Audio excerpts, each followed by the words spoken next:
Next నమస్తే తెలంగాణ. నమస్తే తెలంగాణలో సీకాసా మాజీ నేత అరెస్ట్. రమాకాంత్ను పట్టుకెళ్లిన పోలీసులు. సింగరేణిలో కలకలం. ఇంట్లో చొరబడి లాక్కెళ్లారన్న మానవ హక్కుల వేదిక. 10 ఏళ్లుగా సాధారణ జీవితం సాగిస్తున్నాడని లేఖలో వెల్లడి. రామకృష్ణాపూర్లో అరెస్ట్ చేసినట్టు చెప్పిన పోలీసులు.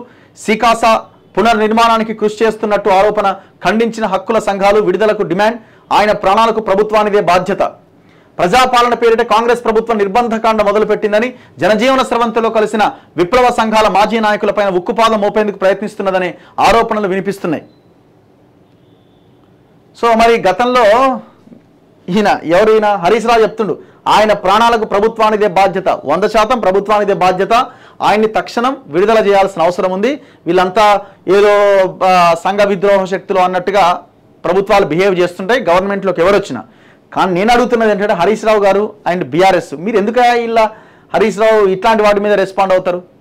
మీరు మీరు మీరు ఎప్పుడైతే ఇది చేస్తారో, కాంగ్రెస్ నిర్బంధము ఇంకోటి అని మొదలు పెడతారో, మీరు చేసింది ఏంది? ప్రొఫెసర్ హరగోపాల్ లాంటి వాళ్ళ మీద, ఉద్యమకారిణి మహిళా సంఘాల నాయకులు సంధ్య గారు లాంటి వాళ్ళ మీద, గాద ఇన్నయ్య గారి తెలంగాణ ఉద్యమకారుల మీద ఎంతమంది మీద మీరు కేసులు పెట్టిరా? ఎంతమంది మీద కేసులు పెట్టి? ప్రొఫెసర్ హరగోపాల్ మీద కూడా కేసు పెడతారు కదా మీరు. వాళ్ళు చివరికి ఎలక్షన్స్కి ముందు డిమాండ్ చేశారు కదా, ఏమి దుర్మార్గం అని. ప్రొఫెసర్ కాశీం గారిని జైల్లో పెడతారు కదా. మరి ఇది కాదా? నీ గవర్నమెంట్లో జరిగిందేంది? ఎంతమంది? ఆయన కోట శ్రీనివాస్ అనే ఉద్యమకారుడి మీద, తెలంగాణ ఉద్యమకారుడి మీద 10 ఉపా కేసులు ఉన్నాయి. ఇంకా చాలామంది మీద ఉన్నాయి. అట్లా నాకు పేర్లు గుర్తొస్తలేదు కానీ. అదే ఉస్మానియా యూనివర్సిటీ స్టూడెంట్స్ మీద దాదాపు 10-12 ఉపా కేసులు ఉన్నాయి. ఎవడు పెట్టిండా ఇవన్నీ? హరీష్ రావు.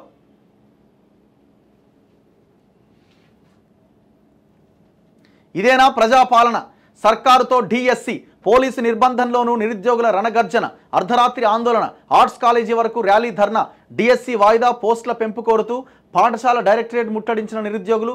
అడుగడుగున అడ్డుకున్న పోలీసులు. అరెస్టులు. నిరసనకు కృష్ణయ్య, బీఆర్ఎస్వి నేతల మద్దతు. ఇక్కడ విచిత్రం ఏంటంటే, నిన్న రాత్రి ఆడ బీఆర్ఎస్ సంబంధించిన ఒకరిద్దరు నాయకులు వచ్చిరట. మీ ఆందోళనకు మేము సపోర్ట్ చేస్తామంటే. నిజంగా ఎంత గొప్పవాళ్ళు అంటే ఈ డిఎస్సి అభ్యర్థులు, మీ అవసరం వద్దు, మీ సపోర్ట్ వద్దు, మాకు వద్దురని మీరు ఈ నుంచి ఫస్ట్ వెళ్ళిపోండి అన్నారట. టీఆర్ఎస్ నాయకులను తరిమేసారు అక్కడి నుంచి. ఈ పని చేయాలి ఖచ్చితంగా. ఏ మూమెంట్లో కూడా వీళ్ళ అవసరం ఎవరికి అక్కర్లేదు. ఏ రాజకీయ నాయకుడి మద్దతు కూడా అక్కర్లేదు. సోషల్ మీడియా ఉంది. ఖచ్చితంగా మీరు బలంగా ఫైట్ చేస్తే ఒక న్యాయం జరిగే అవకాశం ఉన్నది. మీరు చేస్తున్న ఏ పోరాటం అవుతుందో ఖచ్చితంగా ప్రజల్లోకి వెళ్తుంది. ఎప్పుడైతే మీరు బీఆర్ఎస్ని దగ్గరికి తీసే, లేకపోతే వాళ్ళతోని కలిసి కూర్చొని ధర్నా చేస్తారో, మీకు మరకంటినట్టే, మలినం అంటినట్టే. ఇప్పుడు ఈయన మాట్లాడుతున్న డిఎస్సి గురించి ఏమన్నా ఉందా ఆయనకి? వీళ్ళకి కనీసం అన్నా ఎన్ని పోస్టులు వేసిండు చెప్పానండి? 10 సంవత్సరాల ఆయన పరిపాలనలో, కేసీఆర్ పరిపాలనలో వేసిన డిఎస్సి పోస్టులను చెప్పానండి. ఫస్ట్ అది రాసి, ఇగో మేము ఇంత అద్భుతంగా చేసినాం, ఇదేనా ప్రజాపాలన అంటే ఒక అర్థం ఉంటుంది. నా పాయింట్ ఒకటే, ఈ నమస్తే తెలంగాణ పేపర్ చదివినప్పుడు నేను చెప్పేది ఒకటే ఏంటంటే, ఈ గవర్నమెంట్ని క్వశ్చన్ చేయాల్సిందే, వీళ్ళ మెడలు వంచాల్సిందే. నెంబర్ 1. రెండో పాయింట్ ఏంటంటే, ఇక్కడ మనం మాట్లాడాల్సింది, మీకు ఏం అర్హత ఉన్నదని ఈ వార్త రాస్తున్నారు? ఎన్ని వేల పోస్టులు వేసిండు 10 సంవత్సరాలుగా? మీరు ఇంకా 5,000 పోస్టులతో 6,000 యాడ్ చేసి ఇంకా వీళ్ళన్న 11,000 చేసిరు. అది కూడా సరిపోదు. మెగా డిఎస్సి అన్నారు. మెగా డిఎస్సి అంటే మినిమం ఒక 20,000 పోస్టులైనా వేయాల్సిందే. వాళ్ళు అడుగుతున్న డిమాండ్ న్యాయమైంది. జస్ట్ ఒక 2 months వాయిదా వేయండి, మేము అన్ని కాంపిటేటివ్ ఎగ్జామ్స్ రాసినాం, ఆ 2 నెలలు వాయిదా వేస్తే మేము కొంత చదువుకొని ఇమీడియట్గా జాబ్ కొట్టడానికి వీలవుద్దని వాళ్ళు అడుగుతున్నారు. న్యాయమైన డిమాండ్.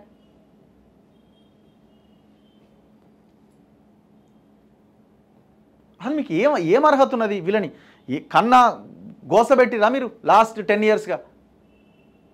ఎంతమంది బీఎడ్ కంప్లీట్ అయ్యి టెట్ ఎగ్జామ్ రాసి ఈ డిఎస్సి ఎగ్జామ్కి రెడీగా ఉన్నామరా నాయన అంటే, ఒక్క స్కూల్లోనన్నా ఒక డిఎస్సి పోస్ట్ అని రిక్రూట్ చేసినవా?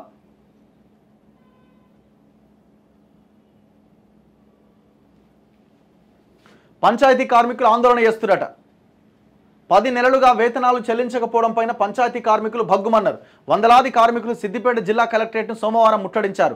నెలల తరబడి జీతాలు రాకపోవడంతో కుటుంబాలను పోషించలేక అప్పుల పాలవుతున్నామని ఆవేదన వ్యక్తం చేశారు. వెంటనే వేతనాలు చెల్లించకపోతే పోరాటాన్ని ఉధృతం చేస్తామని హెచ్చరించారు. ఎన్నికల మేనిఫెస్టోలో ఆటో డ్రైవర్లకు ఇచ్చిన హామీలు తక్షణమే అమలు చేయాలని, లేని పక్షంలో ఉద్యమాన్ని మరింత ఉధృతం చేస్తామని Telangana auto rickshaw drivers union ప్రభుత్వాన్ని హెచ్చరించింది. 6 నెలలు దాటినా ఆటో డ్రైవర్ల సమస్యలు పరిష్కరించకపోవడాన్ని నిరసిస్తూ సోమవారం హిమాయత్ నగర్లో రాష్ట్ర ప్రభుత్వ దిష్టిబొమ్మను కార్మికులు దహనం చేశారు. సో వీళ్ళకి 12,000 రూపాయలు ఇస్తాం సంవత్సరానికి అన్నారు. ఈ ఫ్రీ బస్సు వల్ల వీళ్ళు చాలా తీవ్రంగా నష్టపోతున్నారు. ఎన్నికలకు ముందు కాంగ్రెస్ ఇచ్చిన హామీ మేరకు 6,000 రూపాయల వరకు పెన్షన్ అమలు చేయాలని డిమాండ్ చేస్తూ దివ్యాంగులు సోమవారం ఇందిరా పార్క్ వద్ద మహాధర్నా చేపట్టారు. దివ్యాంగుల హక్కుల చట్టం 2016ను పూర్తి స్థాయిలో అమలు చేయాలని, ఉద్యోగ ఉపాధి అవకాశాలు కల్పించాలని, డబుల్ బెడ్రూమ్ ఇండ్లు ఇవ్వాలని, ఉచిత బస్సు సౌకర్యం కల్పించాలని వారు డిమాండ్ చేశారు.